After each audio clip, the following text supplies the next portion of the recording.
Assalamualaikum warahmatullahi wabarakatuh. Bismillah, alhamdulillah, wassalatu wassalamu ala rasulillah Muhammad ibn Abdillah. Sahabatku semua, pada kesempatan kali ini saya hanya ingin berbagi sedikit wawasan, yaitu sebuah puncak daripada wasilah adalah para nabi dan rasul.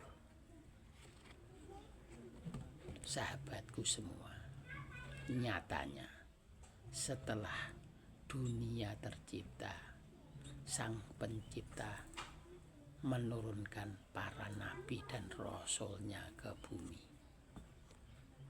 Ini bukan tanpa alasan. Nabi dan rasul sengaja diturunkan ke bumi untuk menjadi wakil Tuhan di dunia. Merekalah sesungguhnya yang mendapatkan mandat untuk mengelola alam agar terjadi keseimbangan antara makhluk yang bernama manusia, agar bisa beradaptasi dan akhirnya kembali ke asalnya dengan selamat. Sahabat, namun kenyataan berkata lain. Tidak sedikit daripada nabi dan rasul ini yang justru malah menjadi pelampiasan nafsu angkara dari umat, karena menganggap mereka membawa ajaran baru yang dianggap sesat karena tidak sejalan dengan pandangan dan keyakinan mereka. Karena manusia ini rata-rata menganggap dirinya lebih sempurna, lebih pandai dan lebih pintar daripada apa yang dikemukakan oleh nabi dan rasul ini. Firman dan ayat dari Tuhan yang disampaikan tidak pernah mereka dengar, atau memang inilah konsep dari Yang Maha Kuasa, agar memang harus ada yang berperan antagonis dalam setiap masanya, agar ada sejarah dan cerita perjuangan dalam usaha menempuh jalan ketuhanan. Sahabat, jika manusia tanpa ada rasul dan nabi bisa menyelamatkan dirinya sendiri, maka tentu Allah Subhanahu wa ta'ala tidak perlu menurunkan mereka. Tapi nyatanya bagaimana? Maka sangatlah penting dipahami bahwa nabi dan rasul adalah wakil Tuhan sebagai kantor pusat yang menjadi terminal utama penyambung antara kita makhluk dengan Yang Maha Kuasa. Jadi sesungguhnya tanpa nabi dan rasul, amal ibadah kita pun tanpa guna, karena tak ada sambungan atau penghantar yang menyampaikan ubudiyah dan ibadah seorang umat kepada Sang Pencipta. Sesungguhnya merekalah yang menjadi tali penghantar utama yang sekarang dalam dunia modern terkenal dengan sebutan wasilah. Dari sini jelas bahwa setiap ubudiyah harus menyertakan wasilah kepada atau lewat nabi dan rasul. Karena tanpa mereka jelas ibadah akan menjadi salah alamat dan sia-sia. Inilah sesungguhnya fungsi utama dari wasilah, tali sambungan, tali penghantar, tali penghubung antara makhluk dan kholiknya, antara yang relatif dengan yang maha mutlak. Jadi jangan berpikir bahwa Anda bisa langsung berangkat sendiri berhubungan dengan Allah tanpa lewat Rasul yang ada di bumi, kecuali itu sudah menjadi kehendaknya. Inilah yang juga menjadi logika nalar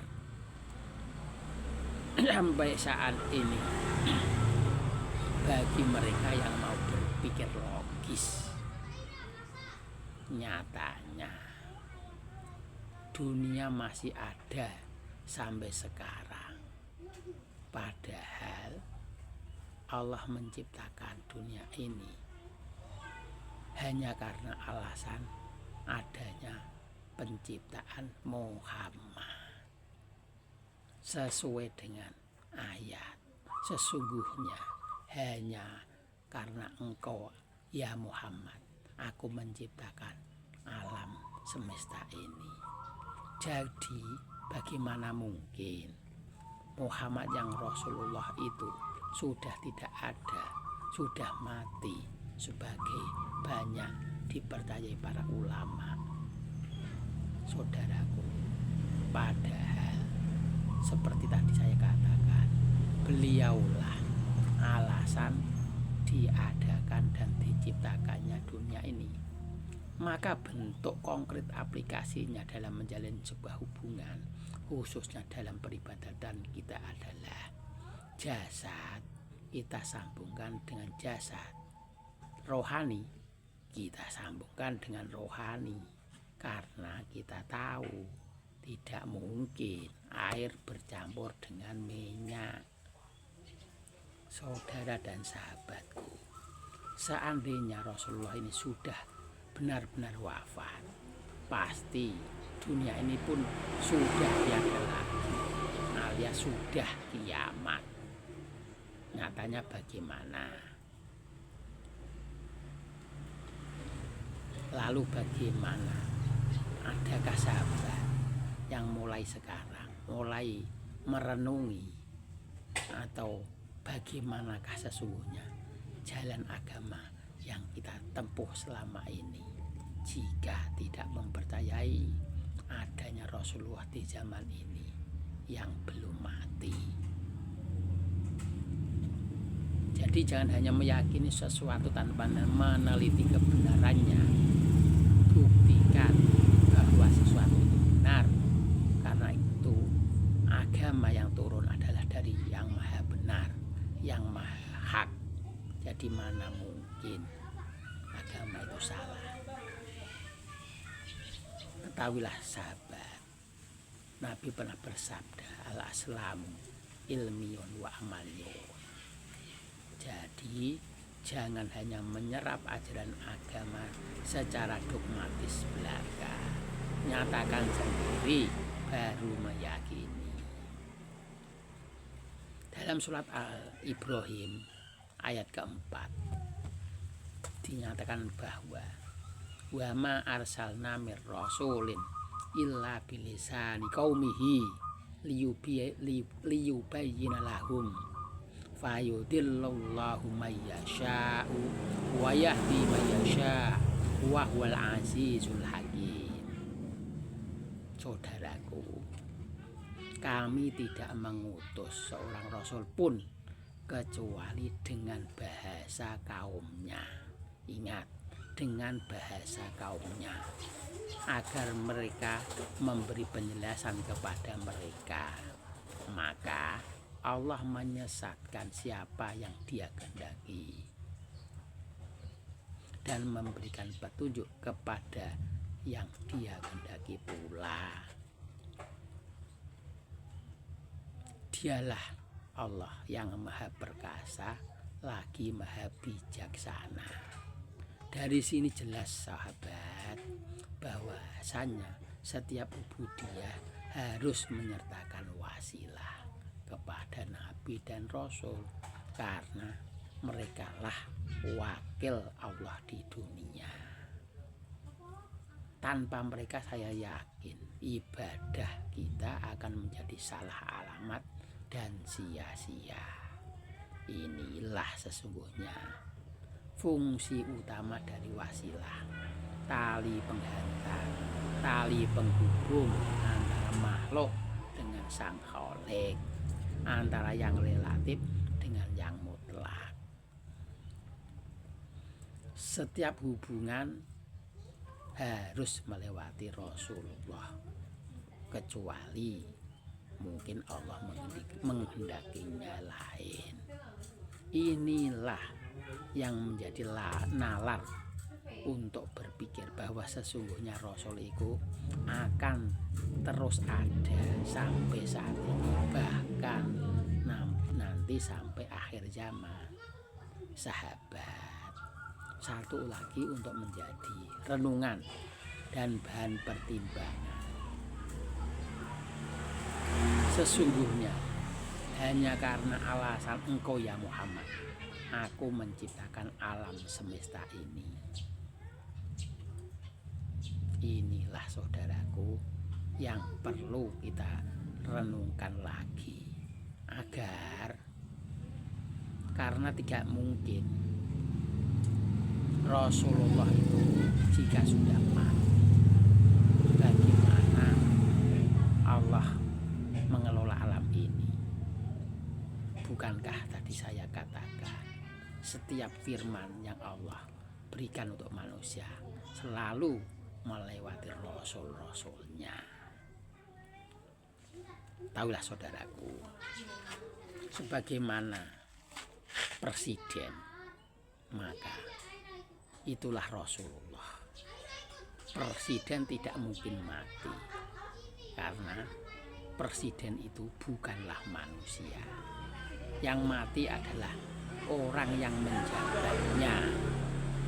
Demikian dengan Rasulullah. Rasulullah pun tak akan mati, karena sesungguhnya Rasulullah itu bukan manusia yang terlihat, tetapi nur Allah yang ditempatkan pada jasad manusia yang bernama Muhammad. Begitulah logikanya wasilah, begitulah logikanya Rasulullah. Mengapa disebut Rasulullah itu ada pada setiap zaman, tidak mati?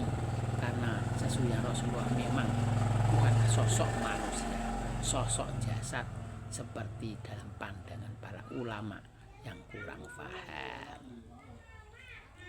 Lalu bagaimana caranya bisa membuktikan?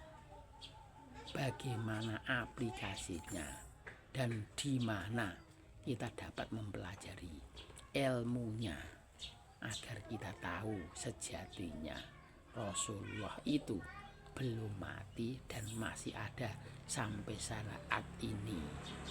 Ada estafet kerasulan yang diturunkan dari Rasulullah Muhammad ke Rasulullah Muhammad yang baru, dengan menempati jasad yang baru, yang mungkin namanya bukan Muhammad, tapi di dalamnya tetap Rasulullah Muhammad.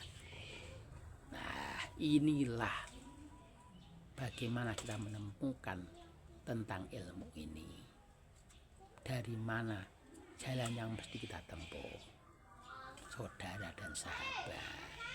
Untuk belajar ini semua, mulai sekarang berusahalah untuk bisa masuk dalam majelis zikir tarekat yang banyak tersebar di Nusantara.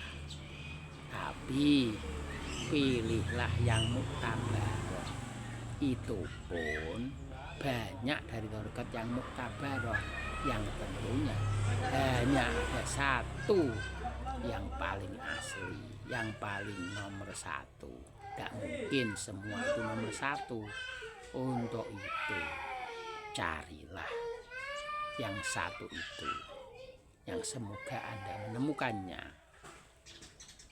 Itulah tarekat yang waris. Nah, untuk pengetahuan waris ini ada bahasan tersendiri yang lain kali mungkin bisa saya sampaikan. Untuk sekian kali ini, semoga ada jalan terbaik yang dapat kalian diberikan pemahaman oleh Allah. Semoga bermanfaat dan akhirnya kita menemukan tarekat sesuai dengan yang menyebutkan sebagai kriteria terbaiknya. Temukanlah tarekat itu di masa depan. Semoga kita dipertemukan. Billahi taufiq wal hidayah. Wassalamualaikum warahmatullahi wabarakatuh.